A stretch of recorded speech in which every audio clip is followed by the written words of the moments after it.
First law, a robot cannot harm a human being or allow a human being to be harmed. Second law, a robot must obey all orders given by a human, except when these orders contradict the first law. Third law, a robot must take care of his safety to the extent that it does not contradict the first and second laws.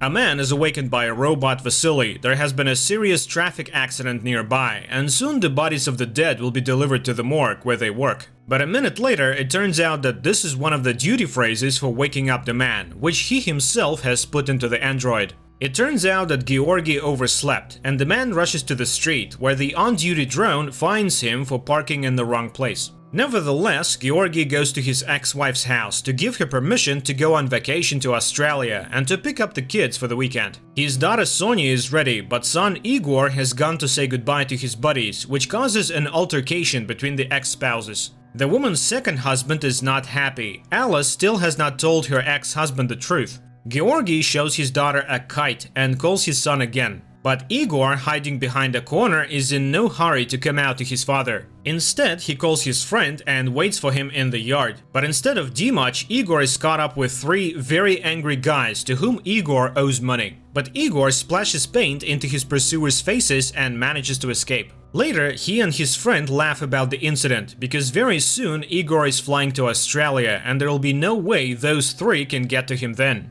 Sonia tells her father that they are not leaving for a month, but for good.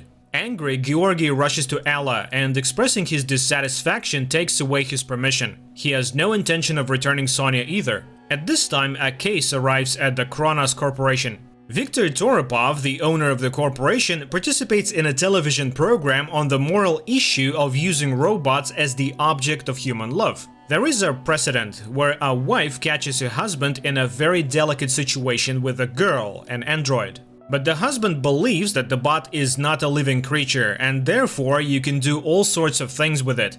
The parties have their opinions. Then it is time for Toropov to speak, the largest supplier of the robots in the country. And he reminds them that bots help human relax, which reduces the level of aggression. And besides, it eradicates the most ancient profession. You can't be jealous of appliances. A man needs a man. Toropov returns to the company office and encounters a pregnant woman waiting for her husband, who works here as well. She calls Sergei, but he is not happy with her call. The man is not particularly pleased with her situation. In Toropov's office on the 23rd floor, he tells his assistant Meslovsky about a new acquisition, a concept that has not gone into production. The delivery guys bring in the case, and Viktor opens it. Inside is an android called Arisa, which makes Sergei, the mover, delighted. The robot positions itself on the charging belt. Toropov admits to his friend that Arisa is an illegal model. It is created as a single copy and runs on a quantum processor and is capable of unpredictable actions. The executives leave and the mover returns to the office. His work buddy is worried and begs the man to reconsider. If they are caught in the boss's office, they will be in trouble. But the man examines the android girls, touching their private parts. But when he gets to Arisa, he wants to do all sorts of things, and then the bot pushes his hand away. The guy becomes even hornier and embraces the girl, but she grabs him by the neck and throws him against the charging terminal, which causes its malfunction. The android leaves the man lying on the floor.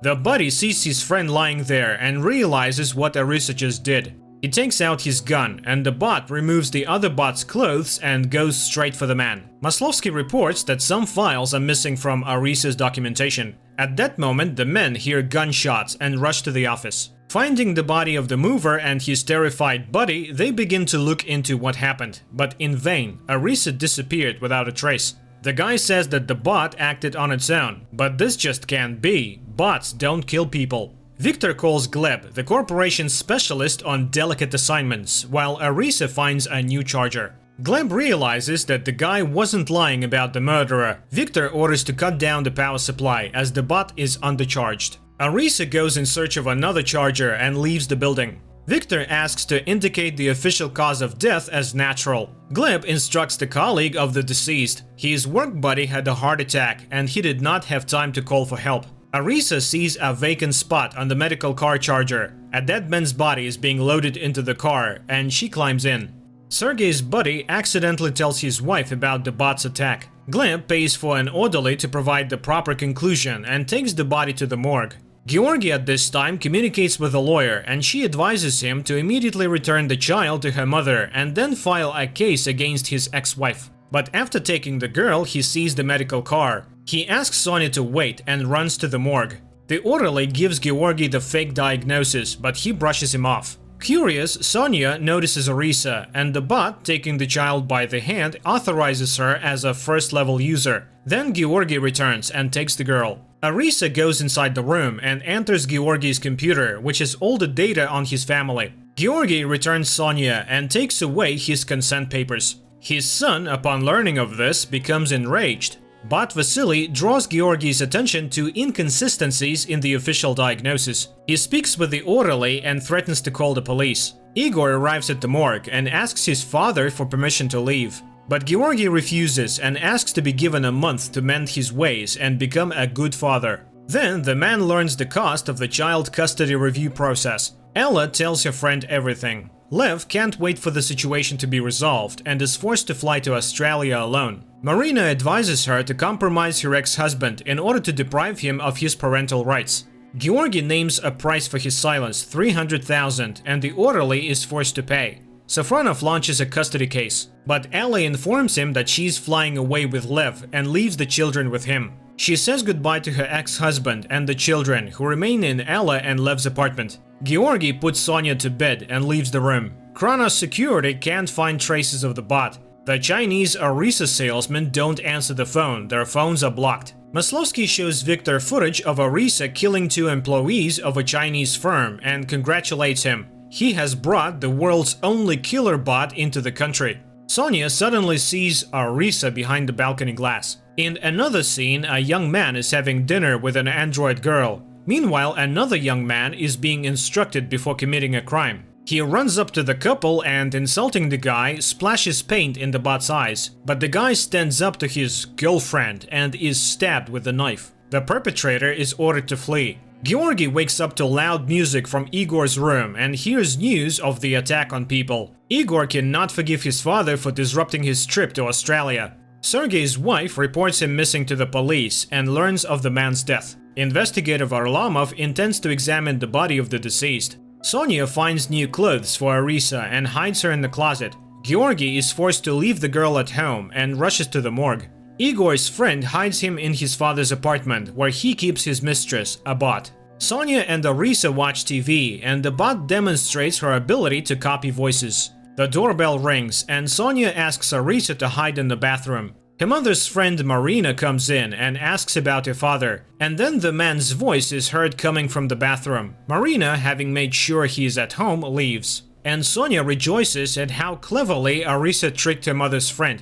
The bot asks questions about her parents, and the girl gets upset, but Arisa comforts the girl. Upon learning that the investigator doesn't have a warrant, Georgi forbids him from examining the body. Then he tells the black orderly about it and threatens to go to the police. But he's very frightened. There are very serious people behind the murder. Toropov convinces Sergei's wife not to make a fuss and bribes her by paying out their mortgage. Galina refuses to write a statement. Varlamov tries to appeal to his superiors, but he is redirected to another case, the guy's murder. The cops go through the bot girl's memory and figure out the killer. Igor's friend is forced to reveal his whereabouts. He manages to warn the guy. Igor escapes from his pursuers and gets acquainted with a girl who works at a nearby club. Maslovsky explains that he wrote the code that Arisa found. Meanwhile, Arisa and Sonia are playing hide and seek. Victor sends guards after the bot. Arisa extracts a capsule with a beacon and plants it in a nearby van. Georgi goes to the police, but Varlamov is not there. Igor meets Arisa, who authorizes him as a second-degree user. Sonia asks not to tell her father about the bot. While waiting for the investigator, Georgi listens to confessions of vandals who damage robots. First, you must knock out the power supply with something sharp and then spray paint. The bots should not be humanized. Safronov gets out for a smoke and sits down on the bench. Gleb sits down next to him. He threatens the man. He has such cute kids. The security catches up with the van, but Arisa is not in it. Georgi arrives home and is happy that everything is okay. Ella calls her ex-husband and tries to find out why he was looking for Igor, but there is nothing in it that can be used to compromise her ex. It turns out that the woman is hiding at Marina's in the hope of catching Georgi. Varlamov realizes that someone more experienced and cunning than 18-year-old Kirill is behind the murder, but the guy intends to continue to destroy the bots that take people's jobs. Igor visits his new acquaintance at the club, and she introduces him to her older brother, Bars, who works here as a bartender. Georgy re-watches the news report about the bot liquidators. Varlamov is not happy with the outcome of the case. The guy is just a hitman. The stalkers find Igor in the club, and he offers to settle everything with a one-on-one fight. But the company sneakily attacks in threes. That's when Bars intervenes and disperses the trio, and then leads Igor to a closed club called the Liquidators. The operative convinces the trucker's mother to write a statement to investigate her son's death and sends a request to the morgue. Georgy sees bruises on his son's face, but then the father of one of the stalkers rings the doorbell. The man threatens to call the police for beating his son, but Georgy beats him instead and throws him out the door. Igor is impressed. Safronov gets the request to release the body. By imitating the liquidator's MO, he shuts down Vasily and sets fire to the room. At night, Arisa looks at the family photos and goes through Alice's stuff. Maslovsky shows Victor the chip he found.